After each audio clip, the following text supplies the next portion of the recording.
Friends ആദറ, Safiya, Naseema, Sakeena, നിങ്ങളൊക്കെ വീട്ടിൽ ഇരുന്ന മക്കളെ എന്താ രസം. എന്താ ഞാൻ റിച്ചുവിന്റെ കൂടി വന്നിട്ട് അടിപൊളിയല്ലേ, വന്നടി മക്കളെ.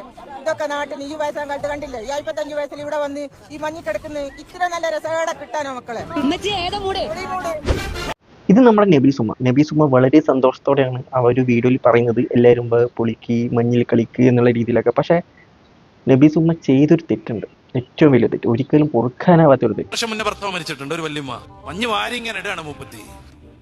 25 വർഷം മുന്നേ ഭർത്താവ് മരിച്ചിട്ട് ഏതെങ്കിലും മൂലക്കിരുന്നിട്ട് ദിക്റും സലാത്തും ചെല്ലുന്നതിന് പകരം നങ്ങങ്ങ് ദൂരെ മഞ്ഞ് പെയ്യുന്ന ഒരു നാട്ടിൽ പോയിട്ട് മഞ്ഞ് വാരിയിട്ട് ഫാത്തിമോ ആവാ ഖദീജോ ആവാ ഇതൊക്കെയാണ് ജീവിതം എന്നും പറഞ്ഞിട്ട് പൊറുക്കാൻ പറ്റുന്ന തെറ്റാണോ? ഒരിക്കലും അല്ല. ഇത് നമ്മൾ ഉസ്താദ് എന്താണോ പറയുന്നത്, അല്ലെങ്കിൽ മതപണ്ഡിതൻ എന്താണോ പറയുന്നത്, അതിനോടാണ് നമ്മൾ 100% യോജിക്കേണ്ടത്. കാരണം ഒരിക്കലും പാടില്ല. കാരണം മഞ്ഞിൽ കളിച്ചാൽ പനി പിടിച്ചാൽ പിന്നെ വീട്ടിലുള്ള ആൾക്കാർക്ക് ആര് ഫുഡ് ഉണ്ടാക്കി കൊടുക്കും?